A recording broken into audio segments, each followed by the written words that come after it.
नमस्कार बच्चों, आज हम अलंकार पढ़ेंगे। जिस प्रकार स्वर्ण आदि के आभूषणों से शरीर की शोभा बढ़ती है, उसी प्रकार जिन साधनों से काव्य की सुंदरता में वृद्धि होती है, वहाँ अलंकार की उत्पत्ति होती है। जैसे कि अच्छे आभूषणों से आभूषण पहनने से हम और भी सुंदर लगते हैं, उसे अलंकार कहा जाता है। मुख्य रूप से अलंकार के 3 भेद होते हैं: शब्द अलंकार, अर्थ अलंकार, उभय अलंकार। शब्द अलंकार 11वीं में पढ़ चुके हैं, अर्थ अलंकार 12वीं में पढ़ोगे और उभय अलंकार आपको नेक्स्ट सेट की एग्ज़ाम देनी है तो उसमें काम आएगा, उपयोग में आएगा। 11वीं कक्षा की युवक भारती पाठ्य पुस्तक में हमने शब्द अलंकार का अध्ययन किया है। यहाँ हम अर्थ अलंकार का अध्ययन करेंगे। अर्थ अलंकार, उसमें पहला है रूपक अलंकार, दूसरा है उपमा अलंकार, तीसरा है उत्प्रेक्षा अलंकार, चौथा है अतिशयोक्ति अलंकार, 5वां है दृष्टांत अलंकार। बच्चों, अलंकार से कविता की सुंदरता बढ़ती है। सुंदरता बढ़ने से कविता का अधिक प्रभाव पड़ता है। अलंकार की सहायता से ही कवि अपने भावों को सरलता तथा आकर्षक ढंग से हमारे सामने प्रकट करते हैं। अलंकार का इतना महत्व है। पहला हम अर्थ अलंकार में आज पढ़ेंगे रूपक अलंकार, जहाँ प्रस्तुत अथवा उपमेय पर उपमान अर्थात अप्रस्तुत का आरोप होता है अथवा उपमेय या उपमान को एक रूप मान लिया जाता है, वहाँ रूपक अलंकार होता है। अर्थात ध्यान से सुनिए, ध्यान से पढ़िए, चाहे तो आप लिख कर समझिए।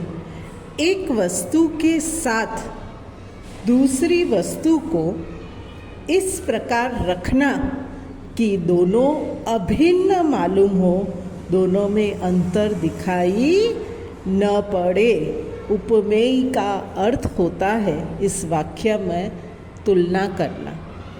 उदाहरण के तौर पे हम देखेंगे। पहला उदाहरण, उधो मेरा हृदय तल था एक उद्यान न्यारा।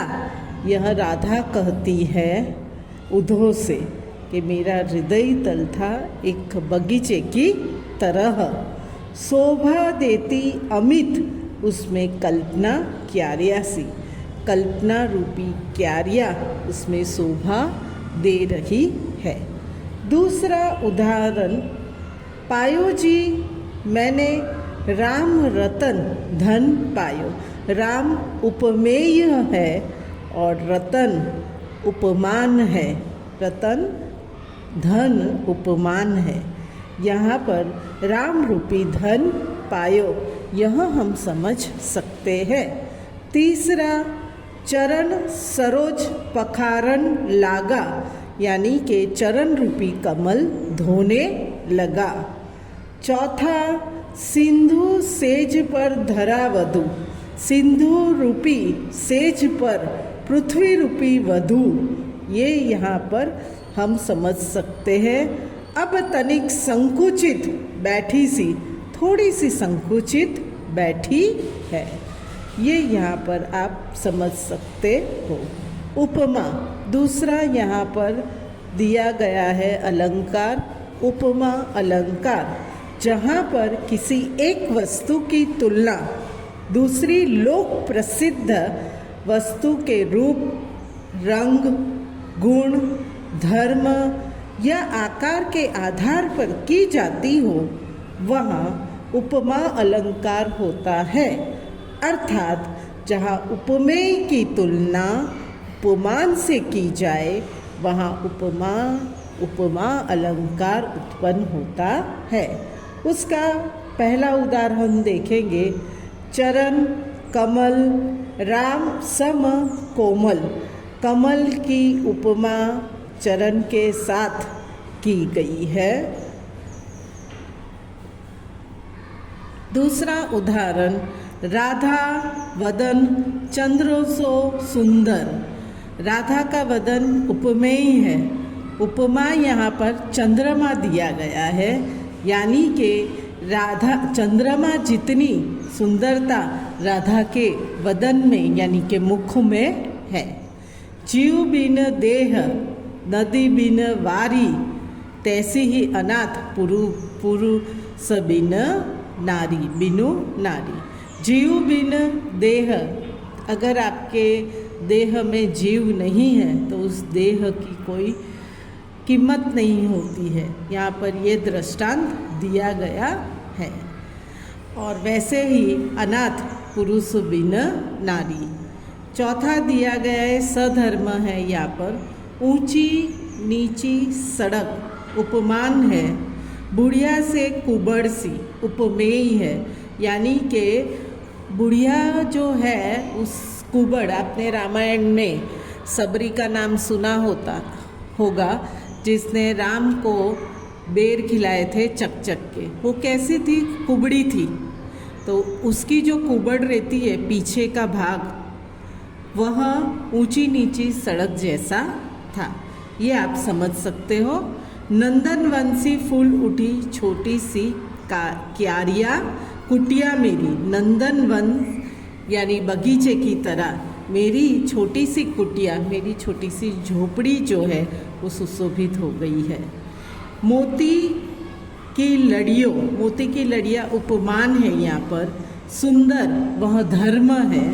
झड़ते हैं झाग भरे निर्झर, निर्झर उपमेय है। ये यहाँ पर आप समझ सकते हो। पीपर पात सरस मन डोला। पीपर उपमान है, मन उपमेय है। यहाँ पर आप समझ सकते हो कि मन पीपल के पत्ते के समान है। उपमेय की तुलना उपमान के रंग, रूप, गुण या आकार के आधार पर की जाती है, वहाँ उपमा अलंकार होता है। ये आप ध्यान में रखिए, याद करिए। काव्य पंक्ति या वाक्य में आप आगे देखोगे सा, सी, से, सरिस, सदृश्य, सम, जिम, जैसे, तैसे के समान के जैसे सब अव्ययों का प्रयोग होता है। यहाँ पर आप देखते हो ना, पहला उदाहरण देखा आपने, चरण कमल सम, सम आया। राधा वदन सो आया, सो के नीचे आप अंडरलाइन कीजिए, सम के नीचे अंडरलाइन कीजिए। ये सब यहाँ पर आप देख सकते हो। सा, सी, से, सरिस, ये सब का उपयोग यहाँ पर किया गया है। ऊंची नीची सड़क, बुढ़िया के कुबड़ सी का उपयोग किया गया है। पांचवें उदाहरण में मोती की लड़ियों से का उपयोग किया गया है। और छठे उदाहरण में पीपल पात सरस का उपयोग किया गया है। तो उपमा में सा, सी, से, सरिस, ये सब शब्दों का उपयोग किया जाता है। ये आपको याद करने के लिए मैंने बताया है। धन्यवाद।